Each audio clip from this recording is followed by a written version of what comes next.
Hey guys, and welcome back to Philosopher's Stone. We've dealt with Snape, the Potions Master, and now it's time to go deal with Quirrel.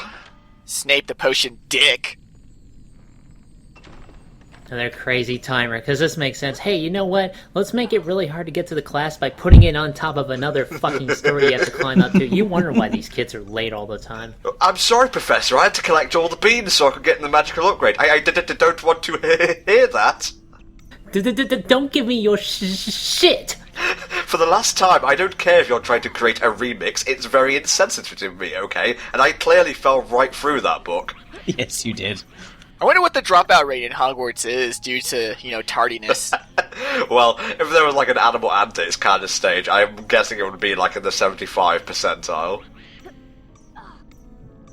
Where do they get these giant books, and why do they make you platform on them? You could be reading this, but no.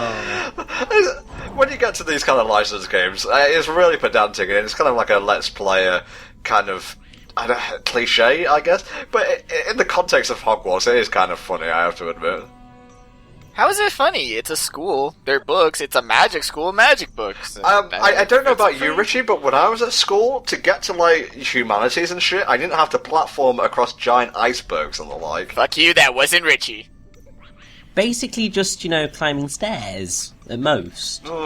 Or crossing a bridge, as I had to do. Because my school had two sites, which were had a main road down the middle, so we had to walk over a bridge. Well, I had to take a bus uphill in the snow, which is what I would be saying if it snowed down here in the south, but it doesn't. But you can't really say uphill in the grass, because that's not really as impressive. Legend tells of a watery substance known as rain, but the ancient Floridians no longer are with us, so they cannot confirm this. Bro could have just said that he had to walk uphill through swamps and past crocodiles, and that would have worked. Voldemort on the back of his head. He's stuttering as much as when my YouTube videos were trying to load last night before I reset my router. And this is your defense against the dark arts lesson. You know what's funny? There's a certain section of the book where Fred and George, aka Dead Guy in One Ear, are like throwing snowballs at the back of Quirrell's turban, and it's so funny in like hindsight just to think that Voldemort's behind there getting hit by snowballs, but he can't say anything. He's sitting there like, you little fucking shits, the minute I get a fucking body, you will be the first to fucking die. As soon as I get my body, I'm killing one of you and ripping the ear off the other. Even though it wasn't him that physically did that, but it's because of him. Well, this is an alternate universe where only your joke can take place. Yes. Since we know that Voldemort is on the back of this guy's head, who has it worse? Voldemort or the dude who had that other guy on his belly in Total Recall? What's the worst situation? Head. Because he can't have luscious hair. That's true, and he also doesn't have any arms, he's just a face, and that must be awkward, I guess. I would like to direct everybody once again to a Very Potter musical, because that deals rather brilliantly with that whole issue. By making it completely ridiculous, by having Quirrell and Voldemort fall in love with each other because they're best friends. Aww, that's just lovely. Wait, is this real? You're not just fucking with me, are you, Yeah, kid? it's real, and it's hilarious, and there's a Very Potter sequel, and then there's a Very Potter senior year, which they did as well. So there's multiple musicals. Oh, they're all musicals. Because I was gonna say, when is a Harry Potter high school musical? Harry Potter Dance Off. To be honest, it's kind of what it was based on. But what's really awesome is that they actually got Ivana Lynch involved for when they did a Harry Potter senior year. Mm-hmm. So she played Luna in that musical. That's pretty awesome. Which is well, that is pretty brilliant. neat, yeah. Just continues to make Luna my favorite character. Okay, this spell right here is basically Flash. It just makes... Well, it's Flash with the ability to turn, like, transparent, translucent things solid for a brief period of time. It's Flash, but useful. The 5 points to Gryffindor, Mr. Freeman. So when does Harry get into car to go fast and face his full life consequences? And the friends were dead. Harry Potter. Well, Dumbledore said it was out of bounds to everybody but Harry Potter, his BFF. You know the whole reason that Harry Potter's Dumbledore's BFF is, remember, Harry Potter is fucking loaded. And as we've seen, this school has some stark budget cuts. So what Dumbledore is being best friends with him for is so that he'll present a gift to Hogwarts and that they can get increased funding. It's all about the money. Well, it's really, really terrible that Dumbledore snuffed it before Harry became of age and Dumbledore was able to sample the rare delights of old money. No, it's okay. Harry became a benefactor later. What, did he send the galleons to the afterlife or something? No, it's just what happens when you end up being an alumnus of rich, or wanting to be rich places. They just constantly ask you for money after you've left. Yeah, in this case, it becomes the Dumbledore Memorial donation. Ah, okay. Yeah. When he casts this spell, does he reincarnate the platforms, if only briefly, so that they may experience a happy platform life? No, it's like he temporarily winds back time, but only in this room. No, he casts it. It's like, "Hi, I'm Mr. Platform. Look at me."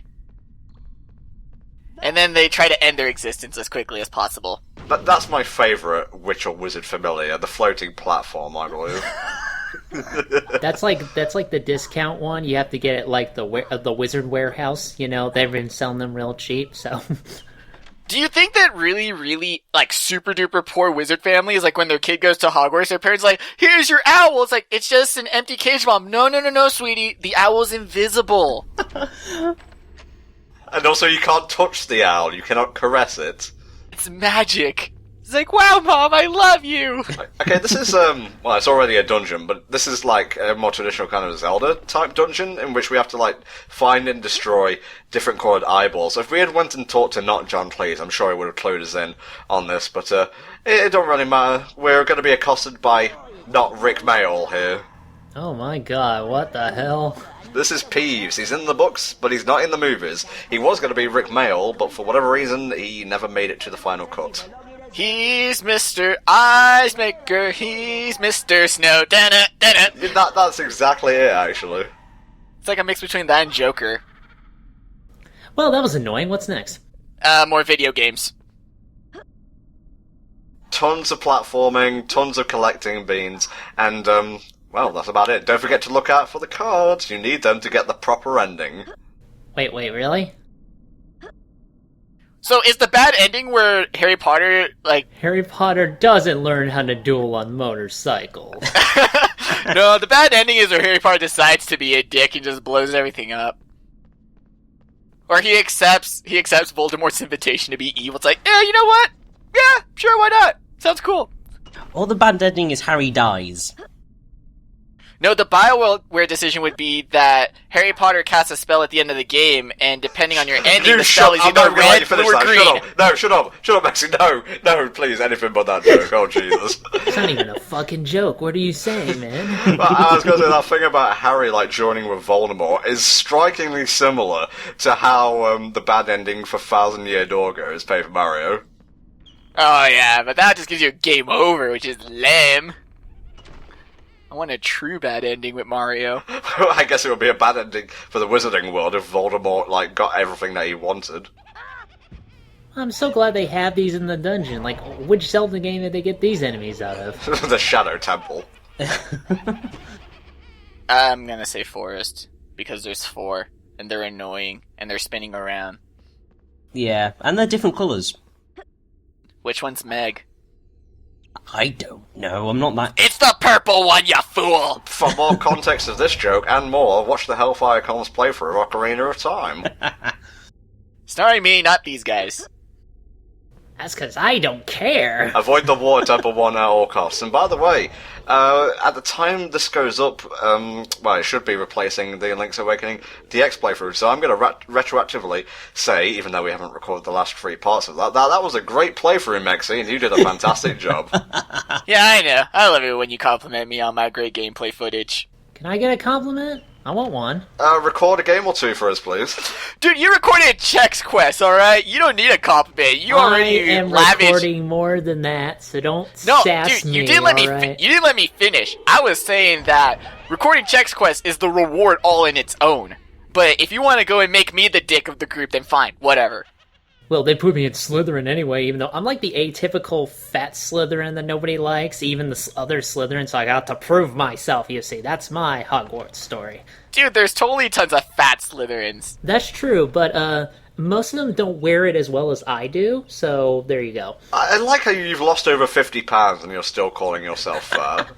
Well, I'm still kind of chunky, a little bit, I'm working on it. Why are the floors so slippy-slidey, by the way? I'm guessing, like, dungeon slime. This actually comes into play when we go to Gringotts, and it's actually kind of funny in context. Oh, Gringotts. I remember the stream playthrough of this in Gringotts. Oh. You spin me right, baby, right round. We'll get to that, don't you worry.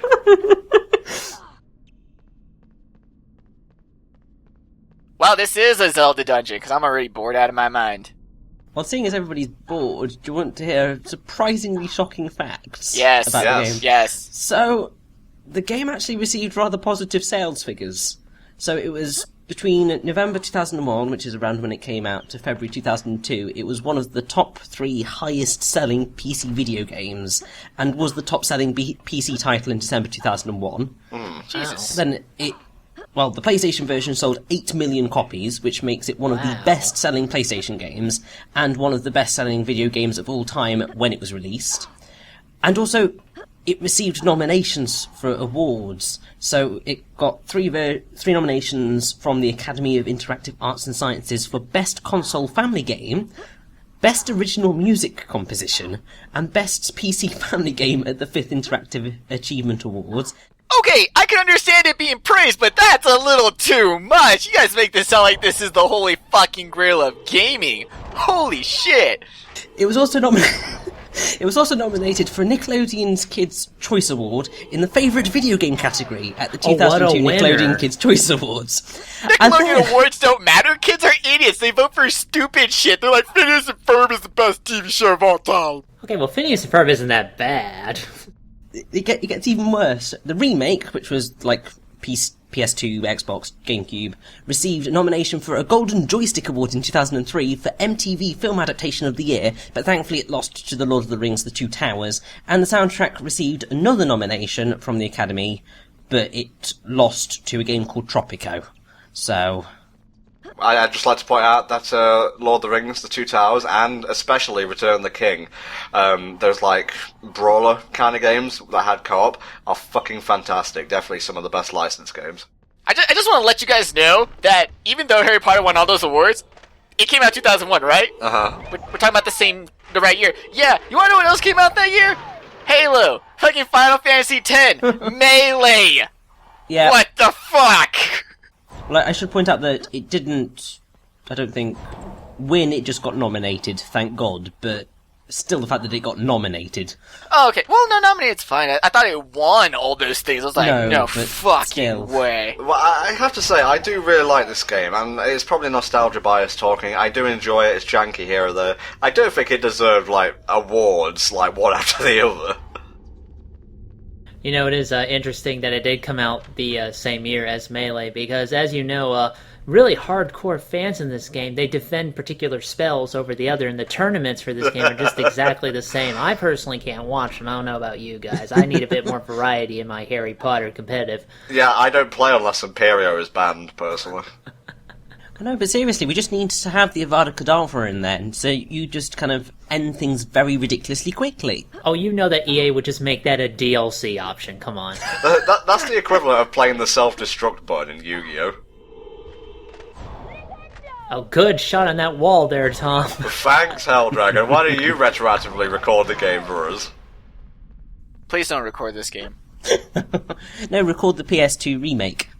Did that come out after, like, the Chamber of Secrets on PS2 GameCube? Yes, I think it did, because in reviews it got compared to it, and it, like, the guy who did it, reviewed it at IGN, said the game was like the digital equivalent of a Ron Weasley hand-me-down. Aww, that's lovely. But there was a lot of praise for the voice acting. Probably the game's best oral aspect, and they deliver their lines in a believable and fitting style. Bexley, that's A-U-R-A-L, okay, not the other one. Oh, sure, whatever. You tell yourself that. Hey, if you don't hear, "Hello, Harry, it's Hagrid, your friend," and fucking orgasm on the spot, I would think less of you. Well, I don't do that because that would be weird. Yeah. Okay, just me then, I guess. To defeat these knights, you must first take off their head with a well-armed flipendo, and then hit them again. If you can hit him. We're just making more new, nearly headless Nicks. Or not John Cleese. That poor guy, you know, not the knight, nearly headless Nick. You know, tormented in life, tormented in death. Why the fuck does his ghost take on the shape he had when he died? That would make a lick of sense. None of the others do. Well, you know, there's the bloody Baron and whatnot. Yeah, true. So you're telling me that Peeves actually looked like that when he was alive? Holy shit. Also, speaking of, like, retroactive stuff, a lot of the ghosts, like... No, I think Nick disappeared from the movies as well after a certain point. But pretty much all of it. Did you see any of them in the Battle of Hogwarts? Well, speaking of, around that point, Rowena Ravenclaw's daughter turns up, and I forget the actress's name. I think I want to say Kelly somebody, I'm not really sure. Richie, you could probably look this up while I ramble on. But she also played Margaret Schroeder in Boardwalk Empire, so that was a funny thing to go back to. I wanted to mention, based off of that, how some characters are just phased out over time. I believe it was... I'm trying to remember which movie this was. I think it was Order of the Phoenix, or a Goblet. Yeah, it was Order of the Phoenix, where Malfoy shows up for, like, one scene, and then he promptly fucks off for the rest of the film. Yeah. Well, and then, not to the extreme of actually phasing out, but one of Malfoy's hench bitchmen... I'm not sure if it's Crabbe, not sure if it's Goyle. Who cares? But it really doesn't, except that the actor, they changed him halfway through the series, and unlike with Dumbledore, how they at least had a facsimile of an actor, they went with an actor that was a completely different race. Blaze Zabini. Yeah, it wasn't even bad, it's just that a lot of people got really upset about that, and it always just makes it's always confused me when people get very obnoxiously obsessed over actors' races in fictitious works where they're not, like, outright said, or even if they are, it's like, still, what? That's what happened with Heimdall in 4, wasn't it? Yeah, and then everyone was all like, it's like they're gods, guys, get over it. And then everyone goes back to, isn't Heimdall's description that he's as pale and bright as, like, a morning star or some shit? I'll have to look it up, I guess. But the thing you see is, they have to change Dumbledore because the first guy died. Yeah, I know, that's what no I'm saying. excuse. But that's what I was saying, that, like, there's that's very unprofessional. He should have finished his job. Yeah, just put some fucking string on the corpse and have that guy finish it. No. Take, like, only clips of him from the first 2 movies and cut it in subtly. Edit his audio. Harry, you've changed. Oh my. Slice in some reaction spells of me and shove it on the air.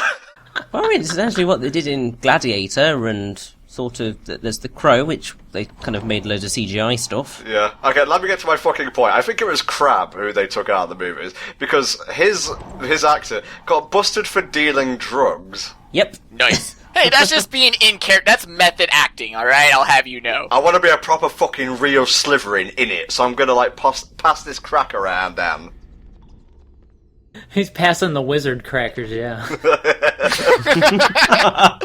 The pink ones? Please let it be the pink ones. So that's what makes them explode so violently. Nice work. The password for the portrait is Wangle. I'll just quickly point out, seeing as you wanted to find out who was Rowena Ravenclaw / Helena Ravenclaw, it's Kelly MacDonald, yes, who is indeed Margaret Thompson and Margaret Schroeder in Boardwalk Empire. And also the voice of Princess Merida in Brave. By the way, Wanglewort, funniest sexual disease I have ever heard. It's adorable. Also, that guy has a really A-up-me-dog, oh dearie kind of accent to him. And here we have the Quidditch armor. This will basically allow you to take 3 hits before your health bar goes down. And that's it for this part, guys, so we'll see you next time for more Harry Potter fun. Goodbye.